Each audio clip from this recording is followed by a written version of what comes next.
everyone, and welcome to Bees Buzz with Stevie D and the co-host, G-Hikes. How was your week going since last week, G-Hikes?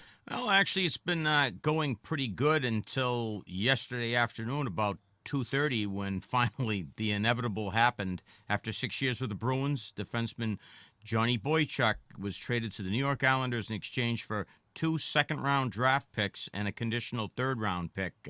Obviously, most of his teammates and even the coaching staff and us fans, too, were very surprised by the move. I think that, Steve, I think we expected this to probably happen a couple of weeks ago, but with the signing of Smith and Krug, and especially, too, where Krug is so important to the offense and the power plays, cap space had to be freed up, and they had to work out a deal to, unfortunately, trade Johnny. And what are your thoughts of that? Yeah, well, like I said last week, he was the obvious choice, but once they had signed Smith and Krug, I thought they were one-year deals. I figured that saved Boychuk. And I don't know, maybe if it came down to him or Krug, I don't know, maybe I'd want to have Boychuk, but Krug is more of an up-and-comer. I just kind of wish they had gotten a prospect, a player, someone from their training camp. I haven't had time to research who the Islanders have. The Islanders are building for now. They're trying to win today. And so are the Bruins. But he'll be missed. He'll definitely be missed. But, it was unfortunately with the salary cap now in the NHL, these things are going to happen. And the man that always wanted the salary cap was Harry Sinden. And unfortunately, now that we have a salary cap, Sinden's gone. Because he was a genius. Sinden worked with a salary cap the whole time he worked for Jacobs. Yeah. And, when there wasn't one. So he was a master at it. And it just, if you don't have the money, you can't keep everybody around. That's true. It's funny you mentioned that about Harry. I think that I remember him going through tough negotiations with, Ray Bourque, and I remember him winning. In fact, actually, what Ray Bourque was actually asking for when he went to arbitration, the Bruins, Sinden actually came out and said that they were going to give him a better deal, which they eventually did doing. But I think that the only case that he ever lost in the arbitration was to Al Iafrate. And I remember he got injured, and then he really didn't play too much longer after that. But I remember how frustrated Sinden was, but that was the only time that he ever lost. So you're right. He would be great today. Well, it was so bad in those days, and we don't want to hop on that today, but when you trade your star player to another team to win a cup, I mean, you're basically saying, sorry, we're not going to win one here. Right. Which is what they did. Yeah. Yep. And as far as, like you mentioned about the salary cap, right now the Bruins have long-term deals with Zdeno Chara, Patrice Bergeron, David Krejci, Brad Marchand, and Miljan Lucic, okay? The salary cap with that trade that they just made by getting rid of Boychuk, they're now $800,000 above the salary cap ceiling, and that's after also, too, during either now or very early in the season, they're going to place injured center Mark Savard on long-term injured reserve, and that'll remove his cap charge of approximately $4 million plus. Right. So they're freeing up some money, but yeah, it's still kind of tough. I mean, if you look at it, too, last year the Bruins had Seidenberg and they had McQuaid go down. Seidenberg missed 34 games, and Boychuk kind of filled his role in as a shutdown, stay-at-home defenseman, right, doing a great job, out there being the warrior, very aggressive guy. And he also kind of filled in for Adam McQuaid a little bit, too, because he also missed 30 games as well. So that's not going to be easy shoes to fill. In fact, actually, Peter Chiarelli in yesterday's press conference, that's the first thing he said was, he goes, we didn't make the team better now, right, but we're looking at tomorrow, the next day, and the next day, and it's a series of steps that he thought it was the right move, but he also hinted there's going to be more to come. Right. He said this may be one in a series of 2 or 3 steps throughout the course of the year, and with the NHL cap structure, the team, has just won a championship a few years ago, and that with those gentlemen that we just mentioned having long-term contracts, they are going to get increases in pay and bonuses and stuff like that has to be paid out. So these things have to be freed up, unfortunately. Well, we talked last week, too, about how we felt about the Bruins team, whether it was improved since last year or not. And I think since they won the Cup, I think they've gone downhill a little bit. They do have a nucleus of young talent. And I think they're trying to win now, but they are looking to the future. And I think that's a good idea because I don't think this team has the talent to go all the way. It's too inconsistent right now, in my opinion. They could be there, but they're lacking that punch. But who knows? They may hopefully surprise us, win another Cup this year. They definitely can be there, but I don't think they're going to go all the way and win the Cup with what they have right now. That's how I feel. So they get 2 second-round draft picks and a conditional third-round pick. And you said you researched the conditional third-round pick, if you want to bring that up. Yeah, the conditional third-round pick, the Bruins will get that only if during the season Johnny Boychuk, the Islanders decide to trade him to an Eastern Division club. That's Right. how they would get that third-round draft pick. If that doesn't happen and he stays with the Islanders, then we won't be receiving the third-round draft pick. Right. And, the draft is very – I was watching the Brick last night, and the draft is very deep this year, this coming spring. So they picked a good year to get 2 second-round picks. And, they can always trade those up for maybe a first-rounder. So they have the leeway, and I think when we get over the shock of Boychuk being gone, we'll feel better. Do you want to take a look at why we're going to miss his physical presence? Certainly. Gets some help here. Smith to the blue line. Berger on stick abandoned, and now he's going to stay back. And he goes after Rennie Bork with a hip check, and no penalty call. Well, no worse feeling than when you're covering up for the defenseman as a forward, and all of a sudden you've got no twig. You'd be the judge, stayed down low. Boy, just caught him right on the hip. And fortunately for Bork, he didn't get hurt. Why is there an icing? Well, there you saw it. Of course, the Canadian announcers were calling for a penalty, which that doesn't surprise me. God forbid you hit a Canadian. Right.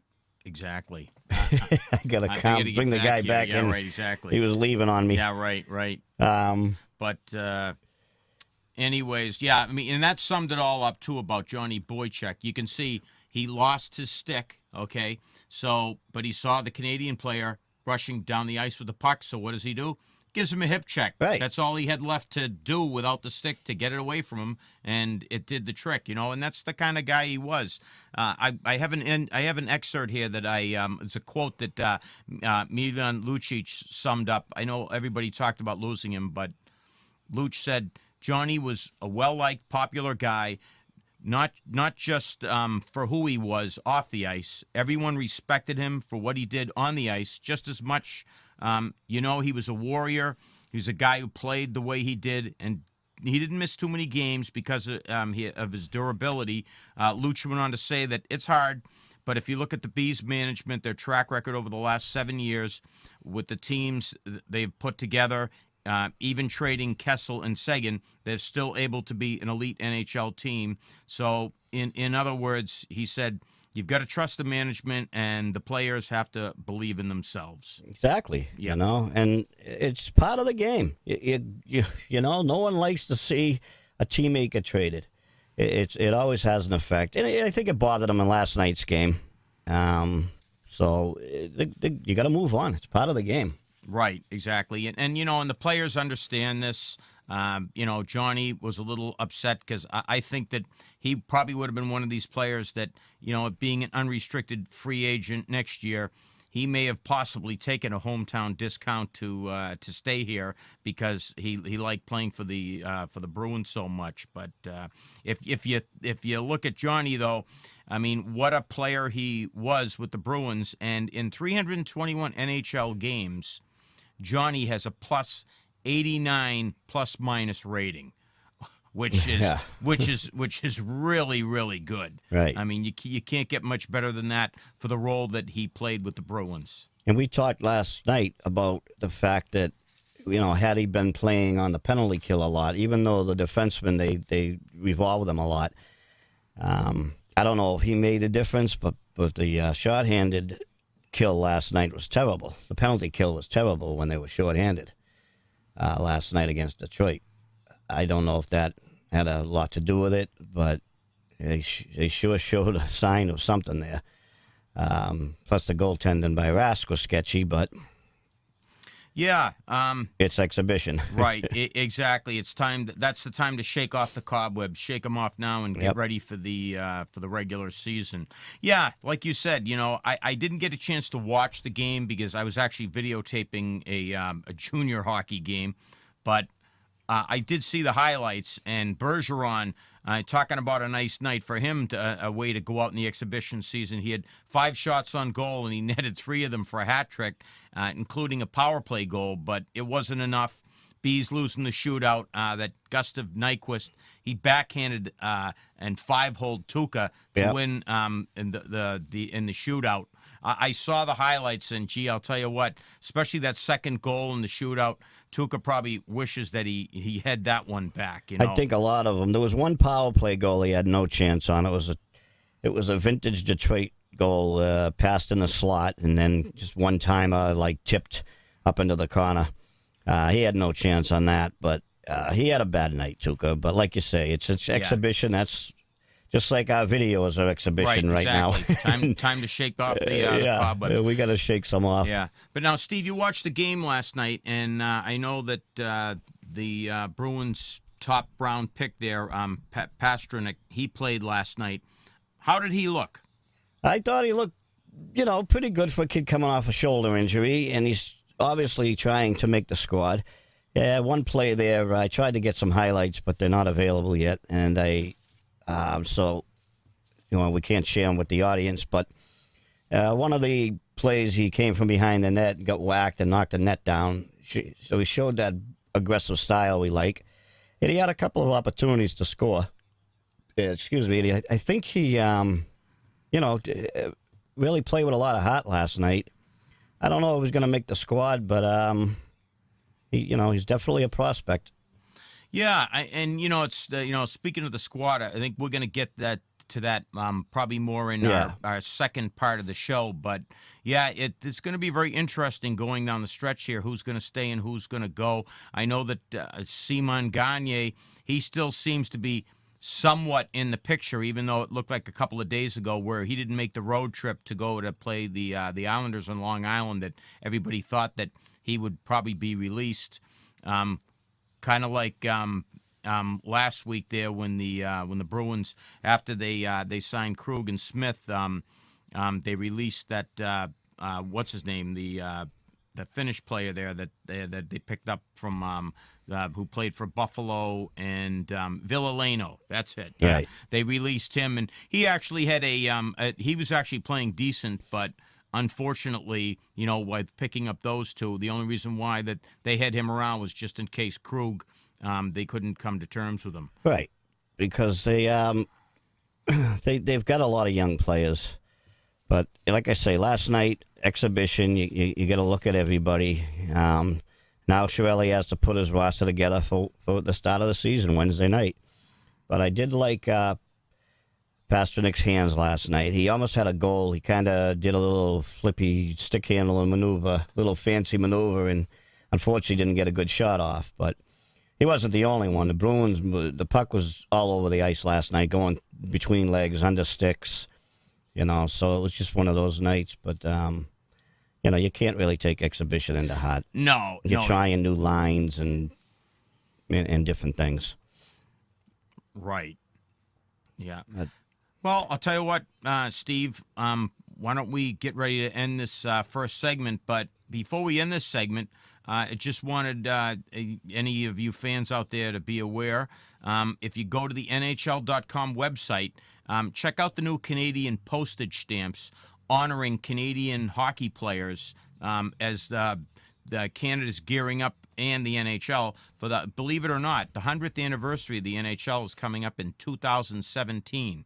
So what they did was they decided to put hockey players on stamps, and they started out with 4 defensemen, and of course, Number 4, Bobby Orr, the greatest defenseman, if not the greatest player of all time, is on one of the stamps. We're going to do a show on him all at once anyway someday. But yes, we're going to check that out, and we're going to take a break. We try to keep these videos now under 15 minutes. And we're going to come back with part 2 of today's Bees Buzz with Stevie D and co-host G Hikes. Thanks for watching. Make sure you hit the subscribe button.